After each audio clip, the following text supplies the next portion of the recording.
Howdy Mods fans, welcome to another edition of Whiteboard Friday. My name is Cyrus. Today we're going to be talking about the rules of link building. Now this is really important because we see a lot of people out there in the marketing world getting scared of link building. Past actions coming back to haunt them, people saying that link building is dead, links losing value in Google's algorithm. Rand did a great Whiteboard Friday a few weeks ago about that. But what's really disturbing is some people are giving up completely on link building when it's still a really huge part of Google's algorithm. And they're giving up because they don't know the rules. They don't understand that when you play by the rules, for the most part, you can really win. And what we see, I like to think about this as like a basketball game, going back to the days of the ancient Aztecs when they started playing and there weren't a lot of rules. And what's happening now is we have Google, the referee in the black and white striped shirt, and they're coming down there saying, hey guys, this isn't working. We need to install some order here. So they start giving out fouls and penalties to people. And some of these people are like getting frustrated and they're leaving the game. But the people who aren't getting fouled, who aren't getting the penalties, they are winning the score. And that's where we want to be. We want to be the people who are still playing the game instead of walking off the court, because these people aren't going to win. So if we understand what the rules are, and these rules I see get violated all the time, even people trying to do what they can get away with, it's not worth it. So playing by the rules is something that we want to strive for. And one thing I've heard internet marketers talk about for years is the idea of doing what works. And for a long time, there was no referee on the court. Google was just absent and people were doing whatever they wanted. And people would say, you know, I don't really care what the rules are because I'm going to do what works today for my client. And people like Rand Fishkin and Will Reynolds, they were saying, guys, you got to follow the rules because the rules are coming. And don't do what works today, do what works tomorrow. And so that's the advice. So these rules are based on not only what works today, but what works tomorrow. So not only that you win today's game, but that you keep winning game after game after game, and you win that NCAA tournament. All right. So first of all, I want to start off with some things that we want to avoid when link building. If we look at what Google's been targeting, there's usually two common factors in links that they target. And they are, first of all, links that you control. And when we see Google crack down on guest blogging networks, on widget links, signature profile links, they all have that one element in common, that you control the anchor text. And that's exactly what Google is not looking for. And I predict any link penalties, new link penalties that happen in the future will also follow this pattern. It will be links where you control the anchor text. So we're always going to have situations where we do control the anchor text, but beware and be very careful with those links, because those are the links that are subject to devaluation and penalization. And the same thing goes for links that scale. Again, we're talking about widget links, author bio boxes.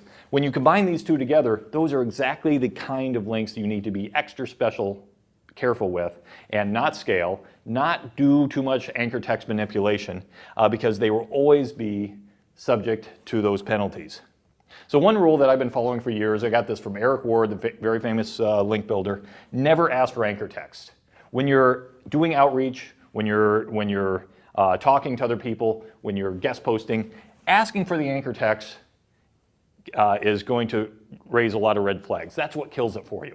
Because when you start asking for anchor text, your brain starts working. You think, well, I need this keyword, I need this keyword. You create patterns. You create over-optimization. No matter what the temptation is, if you don't ask for anchor text, you're going to get a much more natural link profile. So in all the years that I've been doing link building, I've never asked for anchor text once. Whoever is linking to me can link to me however they want. Sometimes it's a no-followed link. Sometimes it's not exactly what I want, but it's natural and it comes off so much more natural. A couple of other rules that I see people violate all the time that Google has made painfully clear in the past few months.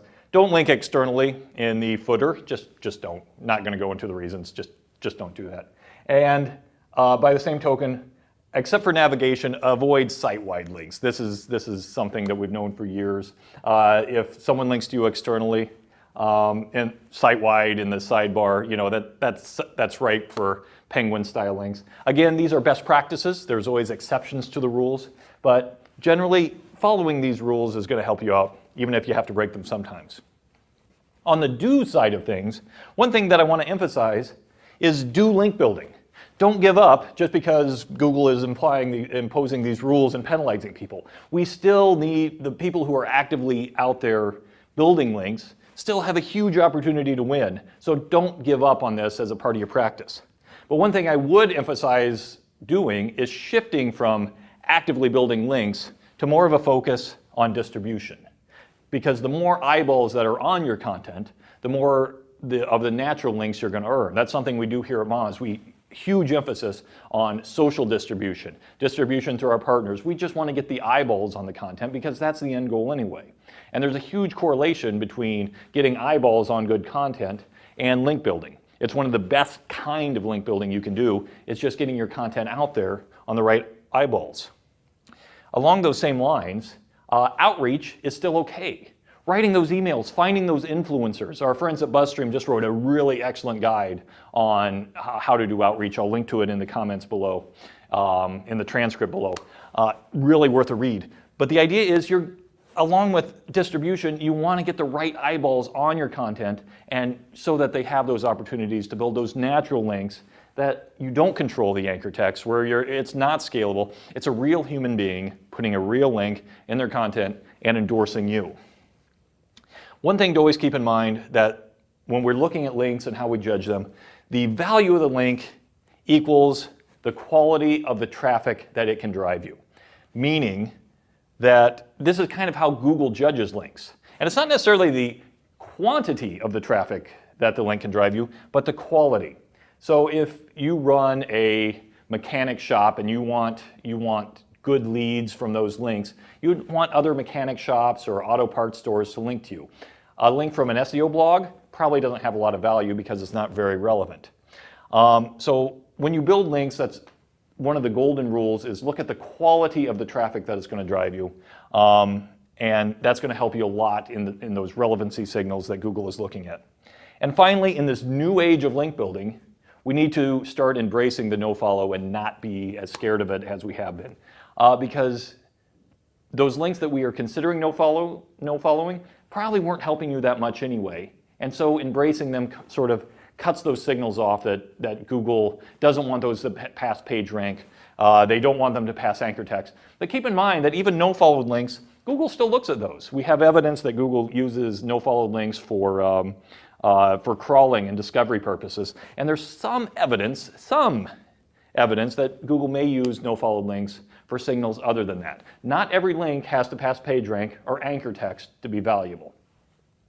And one final thought that I want to leave with to keep in mind, when you practice these good do's, these good link building practices, you start to take your marketing to a higher level. And at its best, good link building is indistinguishable from good marketing. When you're doing link building right, you don't even need the links because you're doing good marketing. You're pushing your content out there. You're talking to those influencers. You're getting traffic to your site. And those just happen to be the signals that Google wants to reward. So let's do that. Let's win the link building game. Happy Friday, everybody. Thank you.